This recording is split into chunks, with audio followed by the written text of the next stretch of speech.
ನಿಬಂಧ ಶೀರ್ಷಿಕೆ ಅಥವಾ essay title ಯಾವುದಾಗಿತ್ತು ನಿನ್ನೆ ತರಗತಿಯಲ್ಲಿ? ಸುಸ್ಥಿರ ಅಭಿವೃದ್ಧಿ ಅಥವಾ ಸಸ್ಟೈನೇಬಲ್ ಡೆವಲಪ್ಮೆಂಟ್.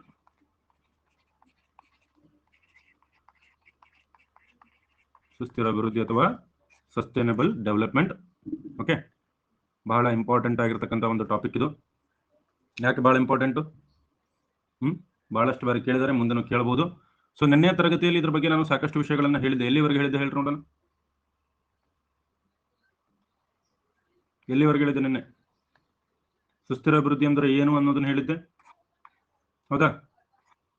ಯಾಕೆ ಬೇಕು ಅನ್ನೋದನ್ನ ಹೇಳಿದ್ದೆ.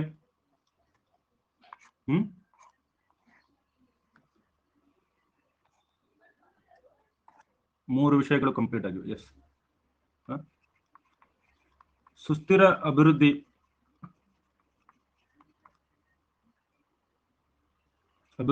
ಪರಿಕಲ್ಪನೆ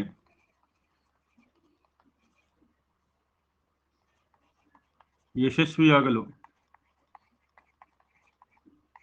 ಅಂತಾರಾಷ್ಟ್ರೀಯ ಸಹಕಾರ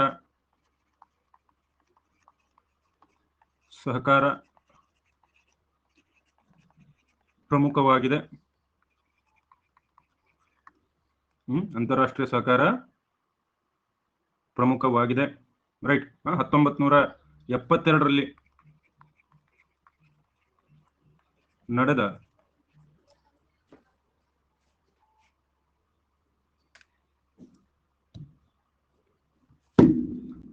ಸ್ಟಾಕ್ಹೋಮ್ ಸಮಾವೇಶದಿಂದ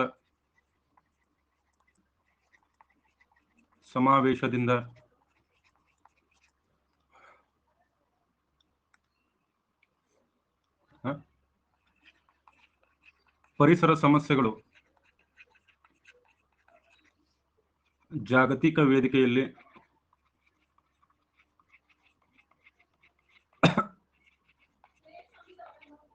ಚರ್ಚೆಯಾಗತೊಡಗಿದವು. ಜಾಗತಿಕ ವೇದಿಕೆಯಲ್ಲಿ ಈ ಸಮಸ್ಯೆಗಳು ಚರ್ಚೆಯಾಗತೊಡಗಿದವು. ರೈಟ್. ಬ್ರಂಟ್ಲ್ಯಾಂಡ್ ವರದಿಯ ನಂತರ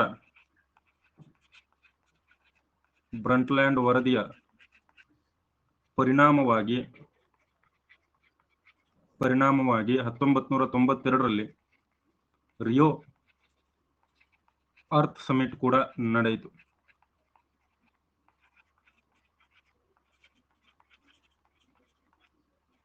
ಆಯೋಜನೆಯಾಗಿತ್ತು. ಓಕೆ, ಈ ಬ್ರಂಟ್ಲ್ಯಾಂಡ್ ಕಮಿಷನ್ ಇಂದ ರಿಯೋ ಅರ್ತ್ ಸಮಿಟ್ ಆಯಿತು. ಈ ಸಮಾವೇಶದಲ್ಲಿ ಹಲವಾರು ಅಸ್ತಿತ್ವಕ್ಕೆ ಬರ್ತವೆ. UNFCCC, United Nations framework convention on climate change,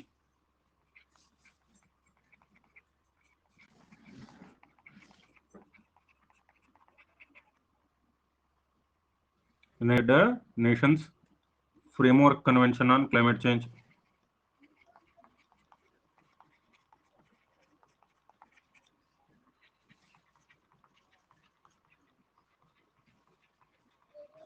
climate change, ಆಮೇಲೆ CBD ಕನ್ವೆನ್ಷನ್ ಆನ್ ಬಯೋಡೈವರ್ಸಿಟಿ,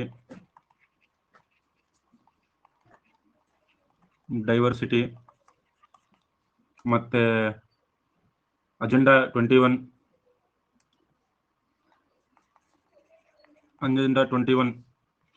ಕೂಡ ಅಸ್ತಿತ್ವಕ್ಕೆ ಬಂದವು. ಸೊ ಈ ಸುಸ್ಥಿರ ಅಭಿವೃದ್ಧಿಯಲ್ಲಿ ಅಂತಾರಾಷ್ಟ್ರೀಯ ಸಹಕಾರ ಯಾವ ರೀತಿ ನಡೀತಾ ಇದೆ, ಇದಷ್ಟೇ ಅಲ್ಲ, ನೀವು ಬಹಳ ಇನ್ನೂ ಮೆನ್ಷನ್ ಮಾಡಬಹುದು. ಹಲವಾರು ಕನ್ವೆನ್ಷನ್ಗಳು ನಡೆದಿವೆ, SDGಗಳು ಬರ್ದಿವೆ. ಓಕೆ, ಸೊ ಬೇಸಿಕಲಿ ಇದಕ್ಕೆ ಎದಕ್ಕೆ ಉತ್ತರ? ಸುಸ್ಥಿರ ಅಭಿವೃದ್ಧಿ ಪ್ರಸ್ತುತ ಅತಿ ಮುಖ್ಯ ಜಾಗತಿಕ ಗುರಿಯಾಗಿ ಹೊರಹೊಮ್ಮಿದೆ. ರೈಟ್.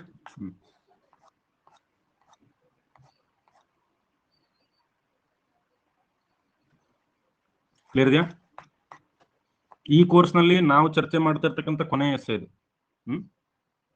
ಯಾಕಂದ್ರೆ PSI ನೋಟಿಫಿಕೇಶನ್ ಬಂದಿಲ್ಲ, ಲೇಟ್ ಆದರೆ ನಾವೀಗ ಮಾಡ್ತಿರ್ತಕ್ಕಂಥ ಎಸ್ಸೆಗಳು ಮುಂದೆ ಕರೆಂಟ್ ಅಫೇರ್ಸಲ್ಲಿ ಇರೋದಿಲ್ಲ, ಮುಗಿದೋಗ್ಬಿಡ್ತವೆ. ಸೊ ಅದಕ್ಕೆ ಈಗ ಇದನ್ನ ಸ್ಟಾಪ್ ಈ ಎಸ್ಸೆ ಮುಗಿಸಿ ನಾವು ಈ ಕೋರ್ಸ್ ಮುಗಿಸೋಣ.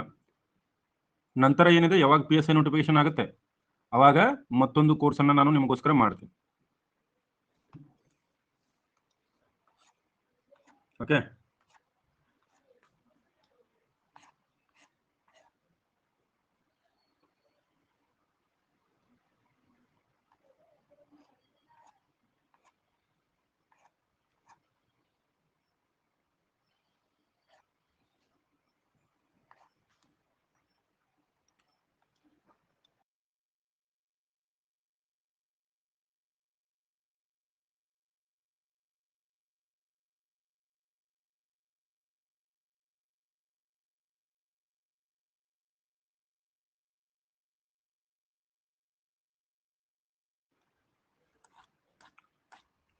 ಟ್ರಾನ್ಸ್ಲೇಷನ್ ನೆಕ್ಸ್ಟ್ ಕೋರ್ಸಲ್ಲಿ ಮಾಡ್ತೀನಿ, ಯಾಕಂದ್ರೆ ಈ ಕೋರ್ಸಲ್ಲಿ ಟ್ರಾನ್ಸ್ಲೇಷನ್ ಇದರ ಭಾಗ ಆಗಿರೋದಿಲ್ಲ. ಮುಂದೆ ಇನ್ನೊಂದು ಕೋರ್ಸ್ ಮಾಡಿ ನಾನು ಶುರು ಮಾಡ್ತೀನಿ, ಯಾಕಂದ್ರೆ ಈಗ ನೆಕ್ಸ್ಟ್ ಜಾಗ್ರಫಿ ಕೂಡ ಶುರು ಮಾಡ್ತಾ ಇದ್ದೀನಿ ನಾನು. 21ರಿಂದ ಡೈಲಿ ಜಾಗ್ರಫಿ ಮತ್ತು ಪಂಚಾಯತ್ ರಾಜ್ ಎರಡೂ ಕೋರ್ಸ್ಗಳಿರ್ತವೆ. ಸೊ ಹೀಗಾಗಿ ಅದಕ್ಕೆ ಟೈಮ್ ಹೊಂದಾಣಿಸ್ಬೇಕಲ್ಲ.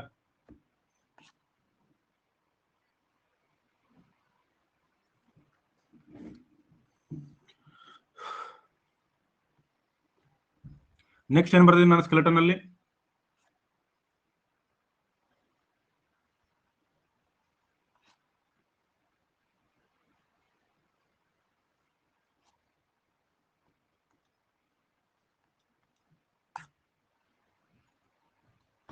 ಓಕೆ, ನೆಕ್ಸ್ಟ್ ಏನಿದೆ ಇದರಲ್ಲಿ ಸ್ಕೆಲೆಟನ್ ಅಲ್ಲಿ? ನೆಕ್ಸ್ಟ್ ಏನಿದೆ?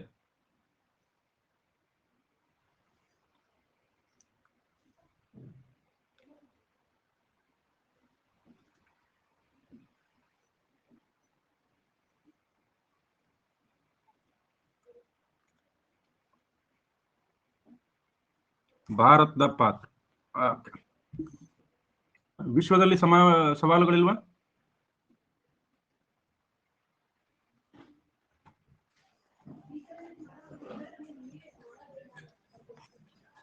ಹ 2019ರ ಸುಸ್ಥಿರ ಅಭಿವೃದ್ಧಿ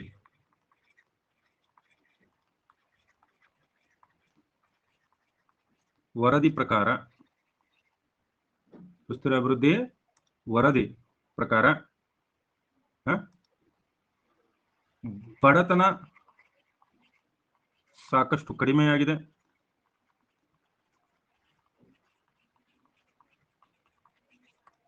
ರೈಟ್. ಆಮೇಲೆ 2000ರಿಂದ 2017ರ ನಡುವೆ 5 ವರ್ಷದೊಳಗಿನವರ ಮೃತ್ಯು ದರ ಎಷ್ಟು? 49% ಕಡಿಮೆಯಾಗಿದೆ. 49% ಕಡಿಮೆಯಾಗಿದೆ ಅಂತೇಳಿ ಇದು ಹೇಳಿದೆ. ಲಸಿಕಾಕರಣ ಹಲವಾರು ಜೀವಗಳನ್ನ ಉಳಿಸಿದೆ. ಓಕೆ, ವಿಶ್ವದ ಬಹುತೇಕ ಜನರಿಗೆ ವಿದ್ಯುತ್ ಲಭಿಸುತ್ತಿದೆ.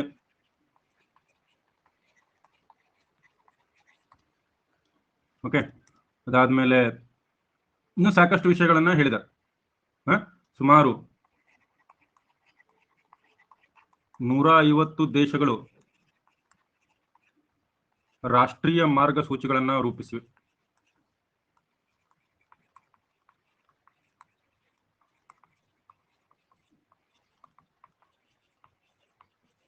ಭಾರತವು ಕೂಡ SDG ಗುರಿಗಳನ್ನ ತಲುಪಲು ಮಾರ್ಗಸೂಚಿಗಳನ್ನ ರೂಪಿಸಿದೆ. ಇದು ಕೂಡ ಬಹಳ ಇಂಪಾರ್ಟೆಂಟು. ಓಕೆ, ಬಹಳ ಇಂಪಾರ್ಟೆಂಟ್, ಇವೆಲ್ಲ ವಿಷಯಗಳು ಗೊತ್ತಿರಬೇಕು. ಓಕೆ. ಭಾರತ ಕೂಡ ಹಲವಾರು ಮಾರ್ಗಸೂಚಿಗಳನ್ನ ಆಲ್ರೆಡಿ ಡೆವಲಪ್ ಮಾಡಿದೆ. ಇದು ಕೂಡ ನಿಮಗೆ ನೆನಪಲ್ಲಿ ಇಟ್ಕೋಬೇಕು. ಅದರಲ್ಲಿ ನೀತಿ ಆಯೋಗ, ಸರ್ಕಾರ, ಆದರೂ ಕೂಡ 50% ಗುರಿಗಳನ್ನ ಭಾರತ 2030 ಅವಧಿಯ ಒಳಗೆ ತಲುಪುವುದಿಲ್ಲ ಎಂದು ಅನೇಕ ವರದಿಗಳು ಹೇಳಿವೆ. ಸೊ ಇದು ಕೂಡ ಇದೆ. 50% ಗೋಲ್ಸ್ ಅನ್ನ ಭಾರತ ರೀಚ್ ಆಗೋದಿಲ್ಲ ಅಂತ ಹೇಳಿ ನೀತಿ ಆಯೋಗನೇ ಹೇಳಿದೆ 2030 ವೇಳೆಗೆ. ಸೊ ಹೀಗಾಗಿ ನಾವು ಸಸ್ಟೈನಬಲ್ ಡೆವಲಪ್ಮೆಂಟ್ ಅನ್ನೋದನ್ನ ನಾವು ಫಾಲೋ ಮಾಡ್ತಾ ಇದ್ದೀವಿ. ಬಟ್ ಯಾವುದೂ ಕೂಡ ಗುರಿಗಳನ್ನ ತಲುಪಲಿಕ್ಕೆ ಸಾಧ್ಯ ಆಗ್ತಾ ಇಲ್ಲ. ಯಾಕೆ ಸಾಧ್ಯ ಆಗ್ತಾ ಇಲ್ಲ ಅನ್ನೋದು ಕೂಡ ನಿಮ್ಗೆ ಗೊತ್ತಾಗ್ಬೇಕು. ಯಾಕೆ ಸಾಧ್ಯ ಇಲ್ಲ?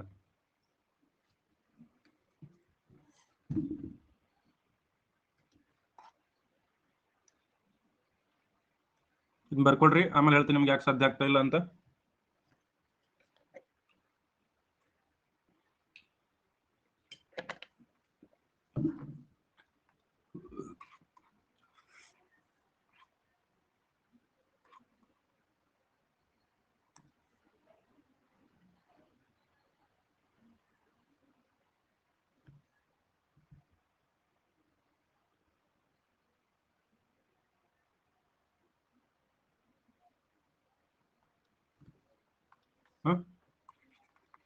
ಸುಸ್ಥಿರ ಅಭಿವೃದ್ಧಿ ಕೇವಲ ಪರಿಕಲ್ಪನೆಯಾಗಿ ಉಳಿದಿದ್ದು, ಇದನ್ನು ಸಾಕಾರಗೊಳಿಸಲು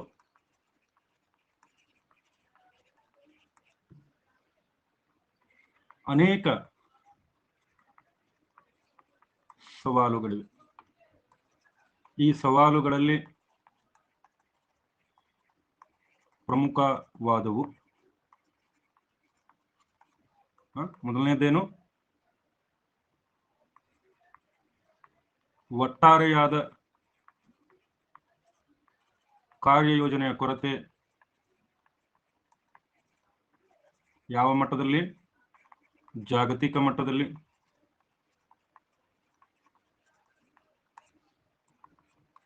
ರಾಜಕೀಯ ಇಚ್ಛಾಶಕ್ತಿಯ ಕೊರತೆ.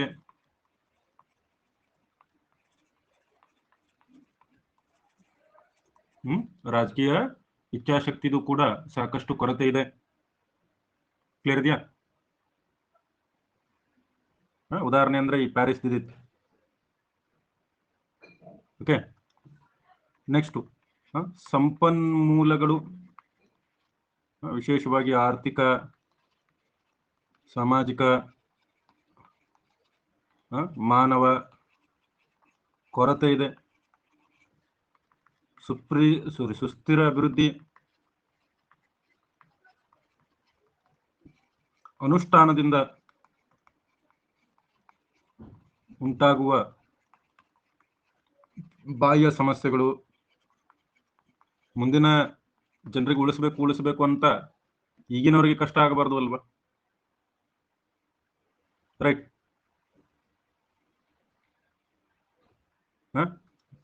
ಮತ್ತೆ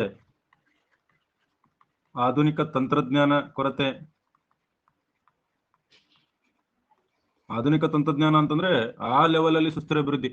ಈಗ ಉದಾಹರಣೆಗೆ ಲಿಥಿಯಂ ಅಯನ್ ಬ್ಯಾಟ್ರಿ ಕೇಳಿದ್ರೆ ಎಲ್ಲರೂ. ಈಗ ಲಿಥಿಯಂ ಅಯನ್ ಬ್ಯಾಟ್ರಿಯನ್ನ ನೋಡಿದ್ರೆ ಇದು ಸಾಕಷ್ಟು ನವೀಕರಿಸಲಾಗದ ಇಂಧನಗಳ ಮೇಲಿನ ಏನಿದೆ ಅವಲಂಬನೆ ಏನಿದೆ ಅದನ್ನ ಕಡಿಮೆ ಮಾಡಬಹುದು.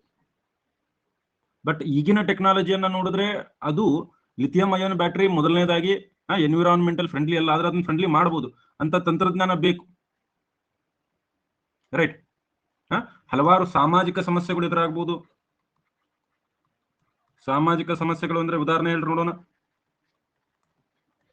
ಕೋವಿಡ್-19 ಅಂತಹ ಸಾಮಾಜಿಕ ಸಮಸ್ಯೆಗಳು ಕೂಡ ಇಲ್ಲಿ ಎದುರಾಗಬಹುದು. ಸೊ ಸಾಕಷ್ಟು ಸಮಸ್ಯೆಗಳು. ಅರ್ಥ ಆಗ್ತಿದ್ಯಾ?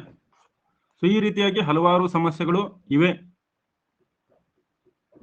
ಯಾವುದಕ್ಕೆ? ಜನರಲ್ಲಿ ಜಾಗೃತಿಯ ಕೊರತೆ ಕೂಡ ಒಂದು ಇಶ್ಯೂ ಆಗುತ್ತೆ. Very good. ಇಲ್ಲಿ ಜನರಲ್ಲಿ ಜಾಗೃತಿಯ ಕೊರತೆ ಕೂಡ ಇಲ್ಲಿ ಪ್ರಮುಖವಾದಂತಹ ಇಶ್ಯೂ ಆಗುತ್ತೆ.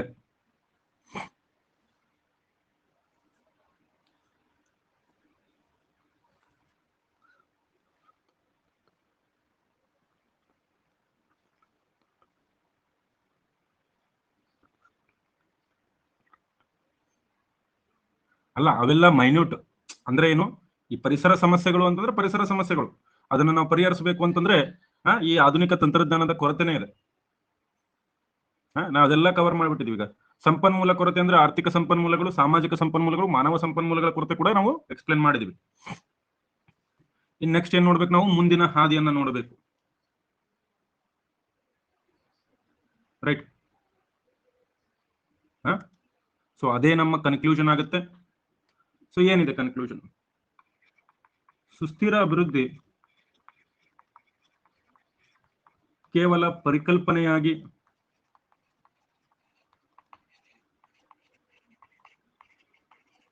ಉಳಿಯದೆ ಆದಷ್ಟು ಬೇಗ ಎಲ್ಲರ ಗುರಿಯಾಗಬೇಕಿದೆ. ಸುಸ್ಥಿರ ಅಭಿವೃದ್ಧಿಯಿಂದಲೇ ನಾವು ಭವಿಷ್ಯದ ತಲೆಮಾರುಗಳಿಗೆ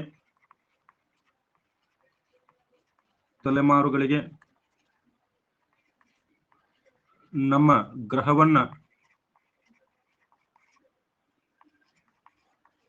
ಸರಿಯಾದ ರೀತಿಯಲ್ಲಿ ಬಿಟ್ಟು ಹೋಗಬಹುದು ಮತ್ತು ಮನುಷ್ಯನ ಭವಿಷ್ಯವನ್ನ ರಕ್ಷಿಸಬಹುದು.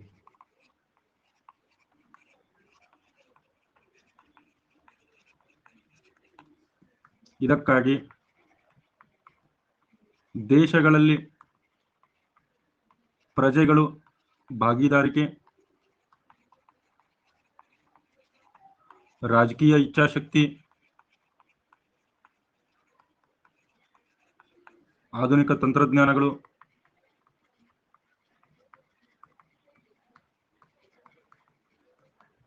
ಪರಿಸರ ಕಾಳಜಿ ಮತ್ತು ಇನ್ನಿತರೆ ವಿಷಯಗಳ ಮೇಲೆ ಹೆಚ್ಚಿನ ಗಮನ ಕೇಂದ್ರೀಕೃತವಾಗಬೇಕಿದೆ. ಭೂಮಿ ತಾಯಿ ತನ್ನ ಮಕ್ಕಳನ್ನ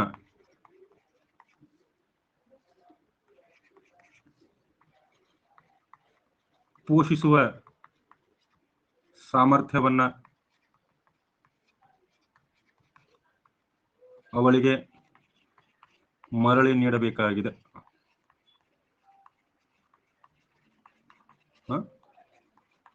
ಅಂತೆಯೇ ನಿಮ್ಮ ಶಿವರಾಜ್. ಸೊ ಇದು ನಿಮ್ಮ ಸುಸ್ಥಿರ ಅಭಿವೃದ್ಧಿಯ ಸುಸ್ಥಿರವಾದಂತ ಎಸ್ಸೆ ಆಗಿದೆ. ಓಕೆ, ಸುಸ್ಥಿರ ಅಭಿವೃದ್ಧಿಯಲ್ಲಿ ಸುಸ್ಥಿರವಾದಂತ ಎಸ್ಸೆ ಆಗಿದೆ. ಇಲ್ಲಿಗೆ ಸುಸ್ಥಿರ ಅಭಿವೃದ್ಧಿ ಎಸ್ಸೆ ಮುಗೀತು. ಇಲ್ಲಿಗೆ ಈ ಕೋರ್ಸ್ನಲ್ಲಿ ಎಲ್ಲ ಎಸ್ಸೆಗಳು ಕೂಡ ಮುಗಿದ್ವು. ರೈಟ್.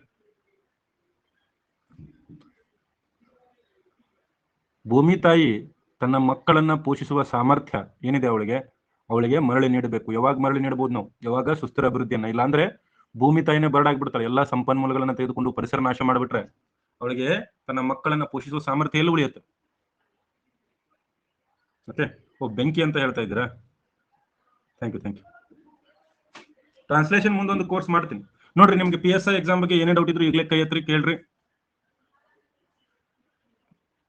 ನಾನು ಇನ್ನೂ ಸ್ವಲ್ಪ ಎಸ್ಸೆಗಳನ್ನು ಮಾಡ್ಬೇಕಂತ ಅನ್ಕೊಂಡಿದ್ದೆ, ಬಟ್ ಇಲ್ಲಿ ವಿದ್ಯಾರ್ಥಿಗಳ ಸಂಖ್ಯೆ ಬಹಳ ಕಡಿಮೆ ಇದೆ. ಒಂದು ಈ ಕೋರ್ಸಲ್ಲಿ ಈಗ ಪ್ರಸ್ತುತ. ಎರಡನೇದು ಜಿಯೋಗ್ರಫಿ ಬಹಳ ಒತ್ತಡ ಇದೆ. ಸೊ ಎರಡೂ ಆಗ್ಬಿಡ್ಲಿ. ಮತ್ತೆ ಎನಿವೆ ಮತ್ತೆ ಮುಂದಿನ PSI ಕೋರ್ಸ್ ಮಾಡ್ತಾನೆ ಇರ್ತೀನಿ ಪದೇ. ಸೊ ಅದರಲ್ಲಿ ಏನು ಸಮಸ್ಯೆಗಳಿಲ್ಲ.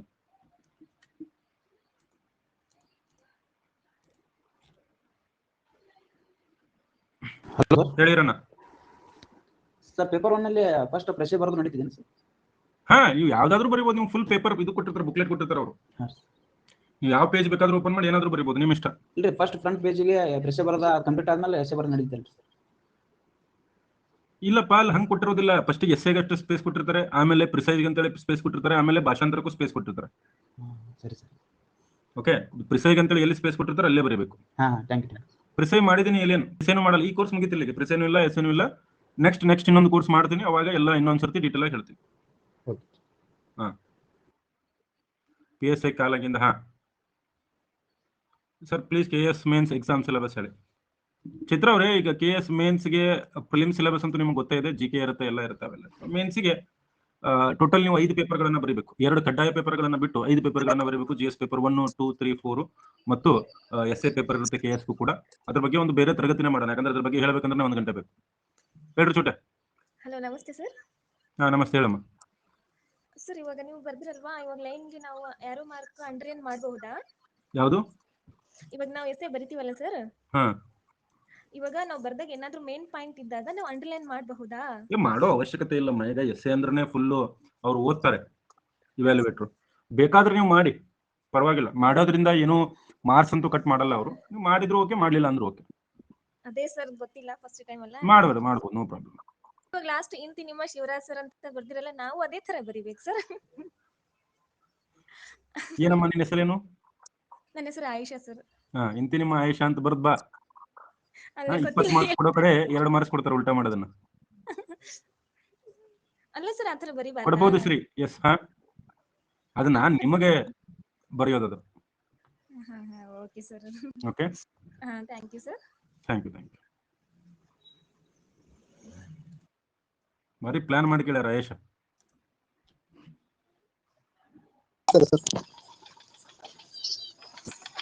ಹೇಳಿ ಸರ್. ನಾವು ಡಿಗ್ರಿ ಫೈನಲ್ ಇಯರ್ ಮಾಡ್ತಿದ್ದೀನಿ ಸರ್. ಈಗ ಎಸ್ ಅಂದ್ರೆ ಏನು? ಸಚಿನ್ ತೆಂಡೂಲ್ಕರ್, ಸೌರವ್ ಗಂಗೂಲಿನ, ಯಾವಾಗ?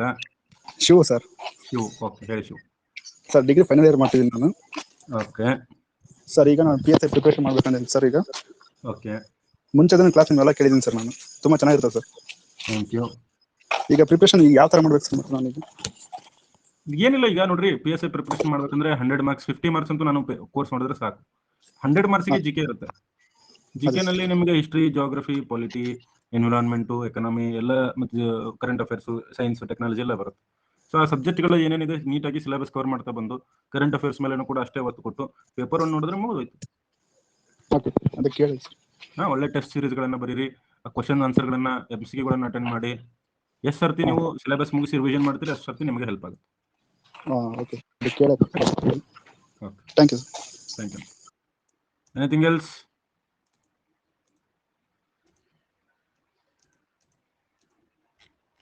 ಸರ್, ಎಸ್ ಇಷ್ಟರಲ್ಲಿ ಒಂದು ಬರ್ಬೋದಾ ಸರ್? ನೋಡ್ರಿ, ಪ್ರತಿ ಸಲ 5ರಲ್ಲಿ 2 ಎಸ್ಸೆ ನಮ್ಮ ಕೋರ್ಸಿಂದಾನೆ ಬರುತ್ತೆ. ಆದ್ರೆ ಬರುತ್ತೆ ಅಂತೇಳಿ ಕಡ್ಡಾಯವಾಗಿ ಹೇಳೋದಿಲ್ಲ. ಆದ್ರೆ 90% ಚಾನ್ಸಸ್ ಇರುತ್ತೆ ನಮ್ಮ ಎಸ್ಸೆಗಳು ಬರೋ. 90% 5ರಲ್ಲಿ 1ರಿಂದ 2 ಅಂತೂ ಎಸ್ಸೆ ನಮ್ದು ಬಂದೇ ಬರ್ತದೆ. ಸೊ ಹೀಗಾಗಿ ಈಗ ನೀವು ಫ್ರೀ ಇದ್ರೆ, PSI ಬಗ್ಗೆ ಸೀರಿಯಸ್ ಓದ್ತಾ ಇದ್ರೆ, ನನ್ನ ಹಳೆ ಎಸ್ಸೆ ಕೋರ್ಸ್ಗಳನ್ನು ನೋಡ್ರಿ. ಅಲ್ಲಿ ಯಾವ್ಯಾವ ಎಸ್ಸೆ ಬರ್ದಿದ್ದೀನಿ ಅದನ್ನು ಕೂಡ ಬರ್ಕೊಂಡು ಪ್ರಾಕ್ಟೀಸ್ ಮಾಡ್ರಿ. ಓಕೆ, ಸರಿ ಚೈತ್ರ ಅವರೇ, ಮಾಡೋಣ.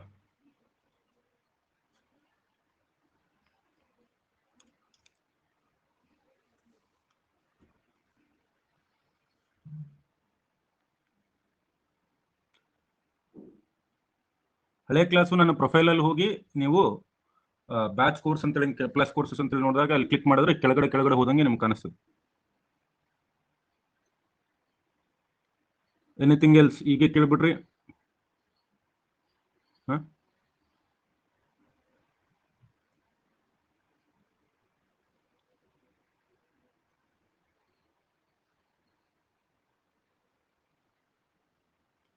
ಓಲ್ಡ್ ಎಸ್ಸೆ ನೋಟ್ ಮಾಡಿದ್ದೀನಿ sir. Very good Ambareesh.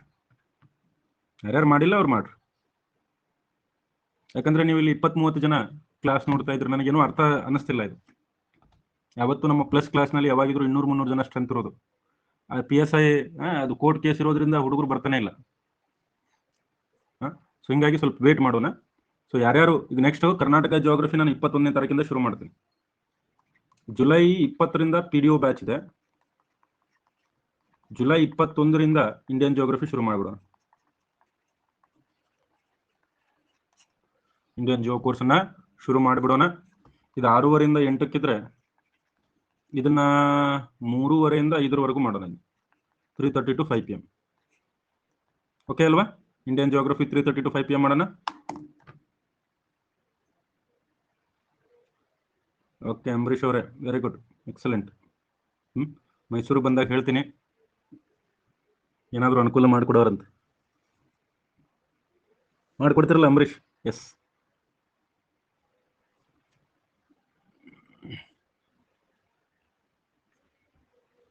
Sure Ambarish, sure. Class ಅಂತೂ ಕ್ಲಾಶ್ ಆಗೇ ಆಗುತ್ತೆ Ayesha. So we cannot help. ಯಾಕಂದ್ರೆ ನಂದು ಕ್ಲಾಸ್ ಇರುತ್ತೆ. ನಂದು ಆಲ್ಮೋಸ್ಟ್ ಬೆಳಗ್ಗೆ 10:30ರಿಂದ 1:30 ನೋಡೋಣ. ಇಲ್ಲ ಈ ಟೈಮಿಂಗ್ ಆಗುತ್ತೆ, ಇಲ್ಲ 11:30, ಇಲ್ಲ 3:30ರಿಂದ 5 ಕರೆಕ್ಟ್ ಇರುತ್ತೆ. ಯಾಕಂದ್ರೆ ನಂದು 10:30ರಿಂದ 1:30 ಆಫ್ಲೈನ್ ಕ್ಲಾಸ್ ಇರುತ್ತೆ. ಮುಗಿಸಿ ನಾನು ಮನೆಗೆ ಬರೋಷ್ಟರಲ್ಲಿ 2:30 ಆಗುತ್ತೆ. ಊಟ ಮಾಡಿ 3:30ಗೆ ರೆಡಿ ಆಗ್ಬೇಕಾಗುತ್ತೆ. ಥ್ಯಾಂಕ್ ಯು ಅಂಬರೀಶ್ ಅವರೇ. So it is the only time slot available for me right now.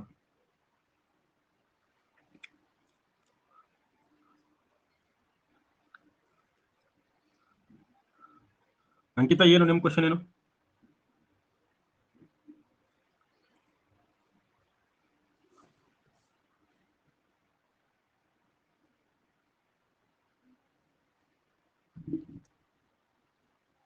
Okay sir, ವಾಯುಗುಣಗಳು ಅಂದ್ರೆ ವಾಯುಗುಣ, ಕ್ಲೈಮೇಟು.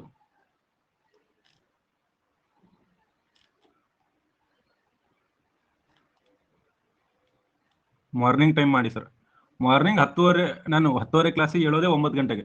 9 ಗಂಟೆಗೆ ಎದ್ದು ಸ್ವಲ್ಪ ಸ್ನಾನ ಮಾಡಿ ತಿಂಡಿ ಮಾಡಿ ಕ್ಲಾಸ್ಗೆ ಹೋಗೋಷ್ಟರಲ್ಲಿ ಆಗ್ಬಿಡುತ್ತೆ 11:30, 10:30. ಸರ್, ನಾವು ನಿಮ್ಮಷ್ಟು ಇಂಟೆಲಿಜೆಂಟ್ ಆಗಬೇಕು ಅಂದ್ರೆ ಏನು ಮಾಡಬೇಕು? ಮನಸ್ಸು ಕೊಟ್ಟು ಓದಬೇಕು. ಸಾಧ್ಯವಾದಷ್ಟು ಬಾರಿ ರಿವಿಷನ್ ಮಾಡಬೇಕಷ್ಟೆ. ಓದಿದ್ದನ್ನ ಅರ್ಥ ಮಾಡ್ಕೋಬೇಕು. ಅರ್ಥ ಆಗೋತನ ಓದಬೇಕು ಅಷ್ಟೇ. ಕ್ಲೈಮೇಟಾಲಜಿ ಆಗಿದೆ. ಇಂಡಿಯನ್ ಜಿಯೋಗ್ರಫಿ ಅಂದ್ರೆ ಪ್ಯೂರ್ ಇಂಡಿಯನ್ ಜಿಯೋಗ್ರಫಿ.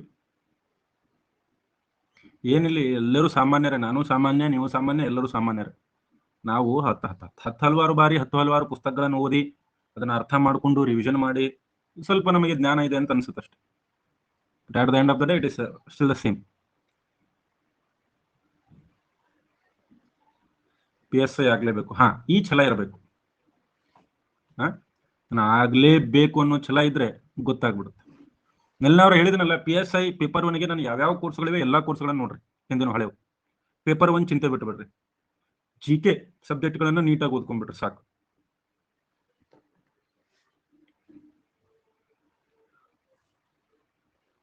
ಅದು ಕೋರ್ಟ್ ಕೇಸ್ ಕ್ಲಿಯರ್ ಆಗೋ ತನಕ ಅವ್ರ ನೋಟಿಫಿಕೇಶನ್ ಬಿಡೋದಿಲ್ಲ. So will have to wait. I can do, yes, everybody can do.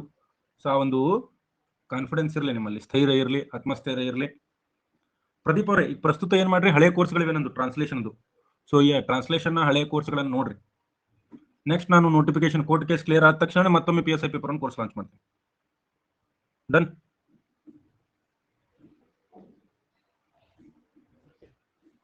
ಸರಿ, ಆಗಿದ್ರೆ ಇವತ್ತಿಗೆ ಸಾಕು. ಮತ್ತೆ PDO ಕೋರ್ಸು, ಭಾರತ ಭೂಗೋಳ ಕೋರ್ಸಲ್ಲಿ ಸಿಗೋಣ. ಅಲ್ಲಿಯವರೆಗೆ ಎಲ್ರಿಗೂ ಕೂಡ ಧನ್ಯವಾದಗಳು. ಶುಭ ದಿನ. ಬಾಯ್, ಟೇಕ್ ಕೇರ್.